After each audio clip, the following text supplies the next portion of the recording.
permission to be human. They gave feedback to one another, and they learned how to respect and honor feedback that they received from one another. Now, this took practice. And every now and then, they would actually say to each other, okay, you know, I'm learning a new skill here. This is a little bit messy. I may not know how to do this perfectly, but they gave it a try, and another try, and another try. And trust began to build over time. Now, what happened? 9 months later, that system IT project that had stalled out, it was back on course.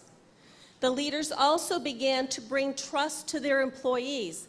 They began to teach them what they learned, and their people began to notice a difference in how their leadership team was showing up and behaving. They began to be the models for everybody else. Within a year, the employee engagement scores within that division increased by 9 points, double the commitment the team had made to their organization.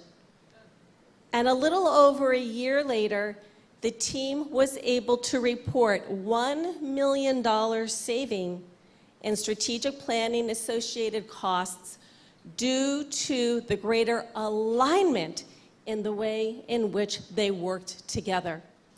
The dimensions of trust provide people with a heightened awareness of trust and a language to be able to talk about trust.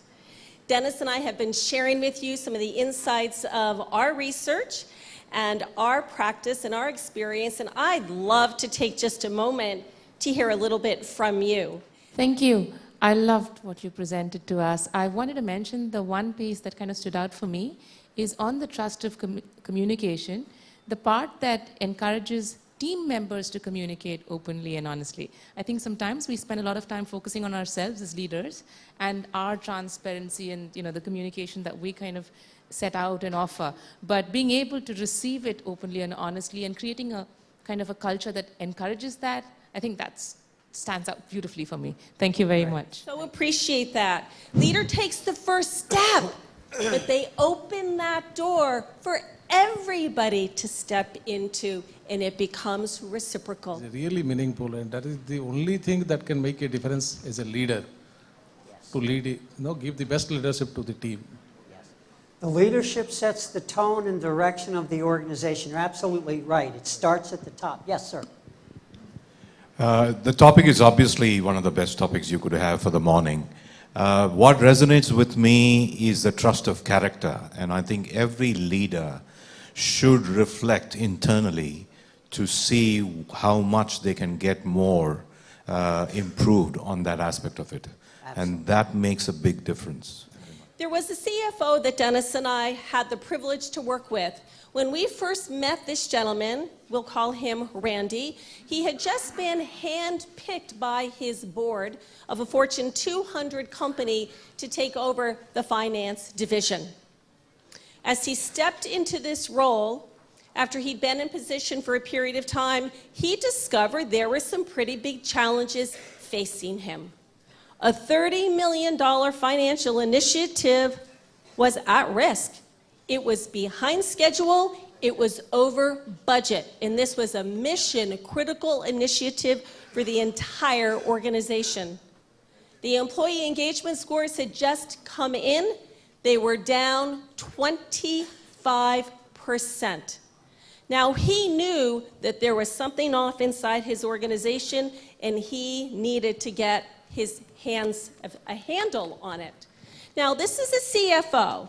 This is a finance guy. So what's the first thing that he did?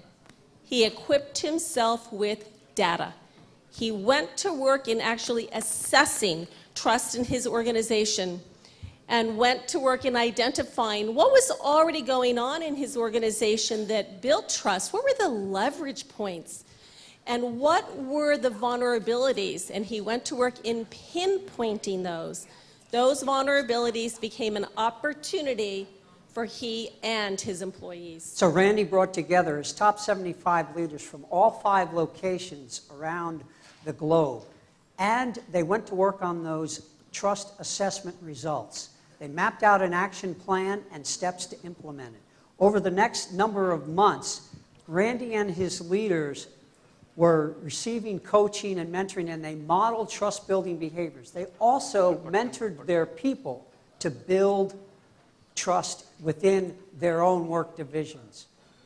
They also walked their talk. 9 months later, trust began to be rebuilt. The trust-building behaviors increased 63%. The trust-breaking behaviors decreased 80%. People began to talk with one another. And a year later, that $30 million initiative was not only back on track, it was on time and on schedule. And employee engagement scores increased 25%. Randy and his leaders extended trust to his people.